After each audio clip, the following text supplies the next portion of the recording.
ये एक इतना अहम रोल है और इतना खतरनाक खेल है कि जिस तरह यूजीसी वाली बात है, ये तो एक बहुत छोटा सा हिस्सा है। शाम को सोओगे जब कोई कानून से, तड़के उठोगे जब कोई और कानून। इन कानूनों का मुकाबला करते करते थक जाओगे, पर ये कानून नहीं हटेंगे। इनका हटाने का जो मकसद है, जो तरीका है, वो तो अगर सामने मायावती रविंद्र शेखर जी होते तो कुछ और बढ़िया बात थी।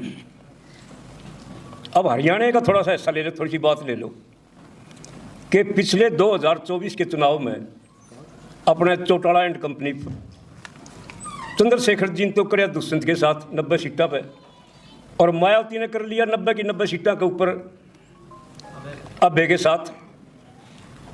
और तीसरे अब जो वामन मेश्राम जी हैं, ये इनका, तो हम ये कहा कि जो ये एक वृक्ष है जिसकी ये ब्रांचेज हैं, टहनियाँ हैं, और उन जड़ों में से जब निकल के एक एक डाले पर बैठोगे तो वो वृक्ष तो गिरेगा 100%। अगर आप लोगों ने एकजुटता दिखानी है, एक वो करना है, तो भाई एक आ जाओ, एक के मुकाबले में एक आ जाओ। और जब तक इसको नहीं हटाओगे, अपना बनाने का हम आए वो आए उसका राज आए, कोई फायदा नहीं। पहले इनको खदेड़ो और फिर देख लो जिसने आना है बन लो, कोई इनकार नहीं। समाज तैयार बैठा है। पिछली बार जब ये बनाए तो समाज ने ये इसलिए नहीं बनाए थे कि इन तो कोई प्यार था ना। आरएसएस बीजेपी तो हमेशा से इस देश के लिए, इस देश के विरुद्ध ही रही है, मतलब कमी किसान और कमेरे वर्ग के खिलाफ ही रही है। इनका ऊपर खाया से वो तो एक पैरासाइट प्लांट है इनके लिए, और इनको भगाने के लिए अब समय आ गया है। क्योंकि ये जो साजिश रची जा रही है, हेल बेच दी, मेल बेच दी, रेल बेच दी, तेल बेच दिया, मतलब हवाई अड्डे बेच दिए, बंदरगाह बेच दी, बाहर से नशा आ रहा है, सारा इन्हीं की बंदरगाह, हथियार आ रहे हैं सारे इन्हीं से, इन निकरदारी। एक एक एसपी डीसी जो प्रशासनिक अधिकारी जो कभी राजा होते थे अपनी स्टेट के, अपने ज़िले के, आज उनकी हालत हो रही है। उनके ऊपर हर ऑफिस में निकरदारी बैठा रखे। हम भी जब जहाँ किसी काम खातर मेरे बेटे एसपी डीसी जो एक राजा थे, वो अपना मुँह दबावें बात करने में भी, और फिर न्यू धनखड़ साहब के हमारी चलती को ना। मतलब हालात ये हो रहा है कि सब कुछ बांध के गिर रखे है, और कोई थोड़ा बहुत एक आध कोई बोल देगा मेरा वर्गा। तो अभी तो इंडिया में कोरिया शासन आया नहीं है, जो आने की जो तैयारी चल रही है, उसमें क्या है कि अगर एक को कोई सजा देनी है तो उसकी 3 पीढ़ियां ना भुगतनी पड़े, और तीसरी पीढ़ी में अगर कोई नहीं है, पेट में है, तो उस पेट वाले नहीं भुगतनी पड़ेगी कोरिया शासन में। और हमारे यहाँ मेरी घराली पे भी, हेडमास्टरनी पे, उसकी छोरी पे, जो ये खापोई प्रधान हरियाणा की विनोद वाला पे, उसकी छोरी ऑस्ट्रेलिया में बैठी 3 पीढ़ियां मुकदमे हो लिए, और प्रॉपर्टी सीज करके और बिरन के हो रहा है। पर इन पर कोई फर्क नहीं पड़ता ना। इनने दिया खोस लेंगे ऊपर लाओ, उससे फालतू दे दे है, वह कोई बड़ी कहानी को ना। पर ये जो हमने तो देखना है, ये साजिश ये आज से नहीं रची गई थी। वर्ष 1940 में माधव सदाशिव गोलवलकर, जो सेकंड संस्थापक था इस आरएसएस का, उसने एक किताब लिखी थी we and our nation identified.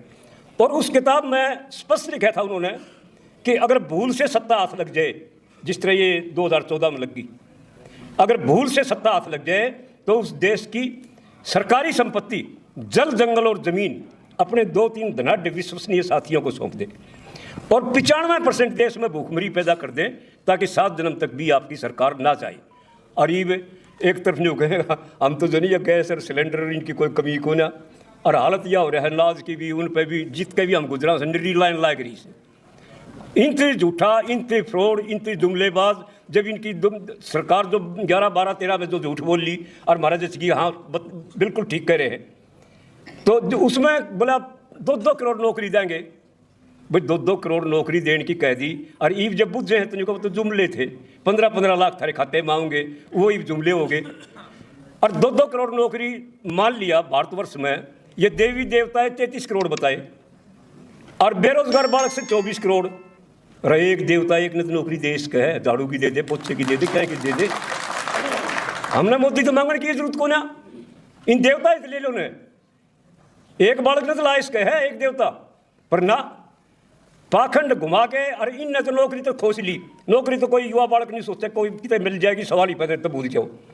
और रही इलेक्शन की जो ये बनावने वाली, इनमें क्या है कि जो ये चुनाव आयोग है, न्यायपालिका तो होली, वो तो बलराज मलिक जी बता देंगे बैठे सारे सबके मोली सोली। और चुनाव आयोग मनमर्जी का अपना हिस्सा गठित कर लिया कि जो चुनाव आयोग जो बढ़ा के वोट दे देगा, जो रिजल्ट देगा, रिजल्ट वो ये सब न मान्य चलेगा। वो बात एक खट्टर ने कही थी जिस टाइम खट्टर मुख्यमंत्री बनाया, बोला ठा लो लठ ते लो, तो इनका खट्टर का है हुक्म मान लो भाई, बाकी पर नहीं घुसाओगी।